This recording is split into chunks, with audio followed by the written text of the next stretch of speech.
All right, guys, let's have some fun. So I'm sure many of you, if not all of you, have heard about this big Rogan podcast that went viral. Rogan had on, I believe he was he a British politician originally? I think he was. I don't know if he's just a politician or a commentator. But anyway, this guy Douglas Murray, very like pompous, posh British dude, very right-wing. So he had that guy on, and he also had on libertarian comedian Dave Smith. And, you know, the idea was they're going to debate both Ukraine and Israel. So Israel, Palestine, and Russia, Ukraine. So that was the idea. Rogan wanted these guys to debate. He respects them both. He likes them both. He brought them both in. And they were going to have at it, right?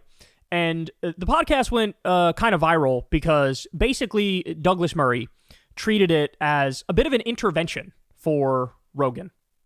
And, you know, the argument he was making was basically like, look, dog, you are the number one podcast in the world, or at least he was. Now Midas Touch, the anti-Trump podcast, has dethroned him and done it pretty handily, by the way. But he is one of the most listened to podcasts in the world. There are millions and millions of people who watch every episode, hang on every word, and really take their cues from him politically and otherwise. And the point that Douglas Murray was making was like, we got to stop doing this thing where you go, who, me? I'm just talking shit with my boys. I'm just a comedian, bro. I just talk to like MMA fighters and comedians and stuff, bro. No big deal. The whole like, oh, we're just shooting the shit. You can't take us too seriously. Basically what Douglas was saying is like, that's bullshit. You're too big. You're too influential. You know how important that position is. And you can't flip on a dime where on the one hand, it's like, you go out, you have Trump on, you endorse Trump, that matters, you know it matters. But then when you get some pushback, be like, bro, I'm just a comedian talking shit. You can't hold me accountable for anything. So that was sort of the point Douglas Murray was making. And it became more about that. It became more of like Douglas Murray trying to do an intervention for Joe than it was about a debate on the issues of Ukraine and Israel with Dave Smith.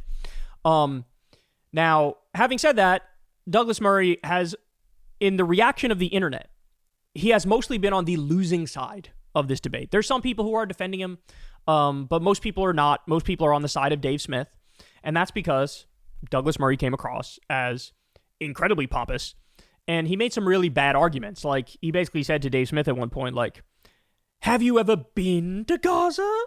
And Dave's like, no. And he's like, how can you talk about it if you've never been? And, you know, everybody's making, because it's just such a dumb argument. Like, really, you can't know something about a conflict by reading about it, by watching documentaries on it, and you can't discuss it. You have to, like, physically be there and touch the ground. And then meanwhile, as people pointed out, Douglas Murray was going on, like, these Israeli government Zionist pre-approved propaganda tours. And he thinks, like, I'm definitely getting the truth this way. And so anyway, Douglas Murray largely humiliated himself, but it's kind of weird because he's kind of pretending that the internet reaction wasn't what it was. And he's doing he went on the BBC to talk about what happened, and he went on Maher, and he talked to Bill Maher about what happened. So let's watch. And then I have a lot to say about this. My conclusion on this might be a little bit different from what other people have been saying. Here we go. Like us do, who recognize this as a big problem on the left, but also recognize the horrible stuff that's going on the right. I mean, you were on Joe Rogan a couple of days ago, a week ago, something like that. Got a lot of press, and I'm glad you said what you said, which is, I mean, I like Joe, but he has on people who entertain these crazy conspiracy theories and doesn't really push back on them. It's okay to have, I mean, I'm a free speech absolutist pretty much, but there seems to be no pushback on this. And of course, what's going on in this country, what we're going to probably be talking about here on the panel in a minute, this kind of encroaching fascism. I mean, I was using the term slow-moving coup before he got elected the first time.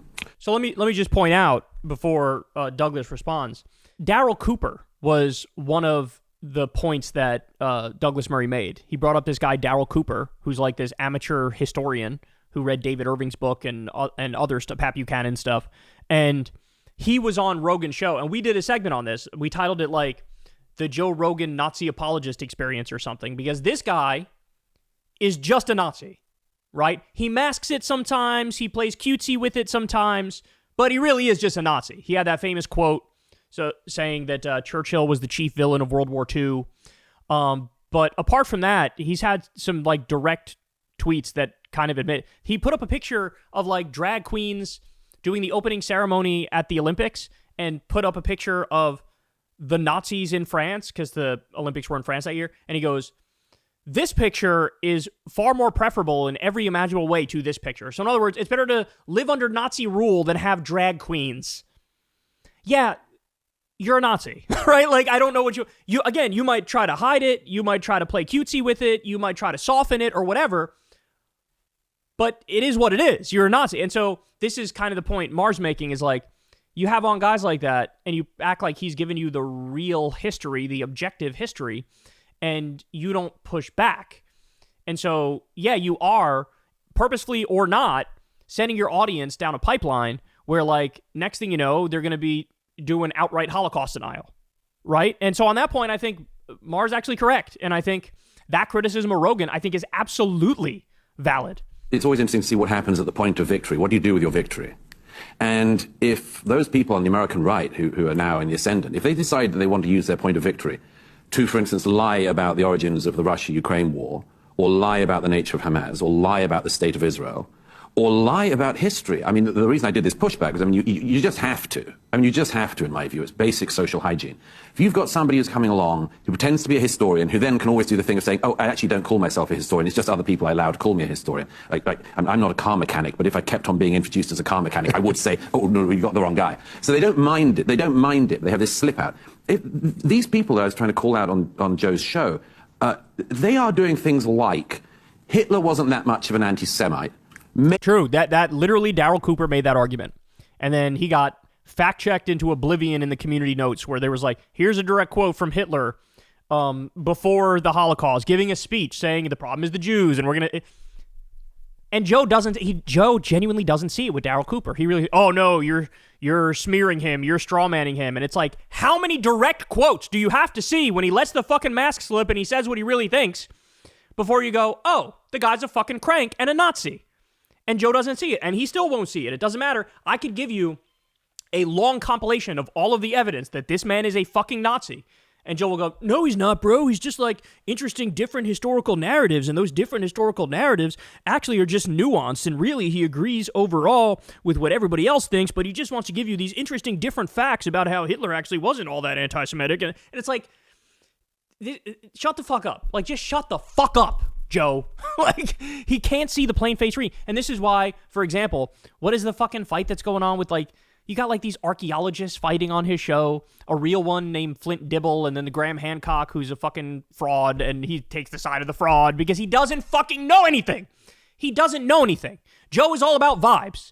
If you give him the right vibes, I'm on your side. If he doesn't like the vibes, oh, fuck this person. And he could just be wrong. He could just be wrong. Case in point, fucking COVID. He doesn't know his ass from his elbow. I remember when he did the podcast with Bill Burr and Joe started going down some COVID denialism bullshit rabbit hole. And Bill Burr goes, really, Joe? We're going to sit here and talk about this? Me with no medical degree and you with no medical degree and we know better than the CDC? And it's just like he used to be really curious about stuff, like a childlike curiosity in a positive way. And then at some point along the line, he became a fucking Fox News grandpa who's immensely married to his idiotic conspiracy beliefs and his far-right beliefs. It is what it is. He doesn't know what the fuck he's talking about, and he pretends like he does. The main problem in the 20th century was Winston Churchill. Winston Churchill was the warmonger. Adolf Hitler wanted peace. And look, it's a matter of social hygiene. Don't feed me this shit. And this is all... And you know, there's obviously this crossover between the people who are just trolls. They say this because they think it's really fun to do the Jewish question, to do like a bit of Holocaust denial, a bit of Hitler praise, a bit of Churchill degradation. They think it's kind of funny. What they're watering and what's going to come up underneath them are going to be people who believe this rot. And a lot of people, you can clearly see on the right at the moment, are very happy if you can denigrate the tradition of Winston Churchill and pretend that Adolf Hitler wasn't so bad, because then you can do things like Christian nationalism. You can do really, really tough nationalist stuff. They basically buy Kanye albums. That's the last stage. That's like the ultimate. After they've absolved Adolf Hitler, they want to absolve Kanye, and then they're going to get to the point of hell. Right. Well, it's a great book. Everybody should read it. Thank you. So now, okay, so far to this point, I've largely been trashing Rogan and explaining how the core of the overarching point from Douglas Murray here is actually correct about Joe. And the game he plays, I'm not that powerful, I'm just a comedian, but also I control millions of people, and that's why I endorse Trump, and actually what we say matters, and we're like the new media, right?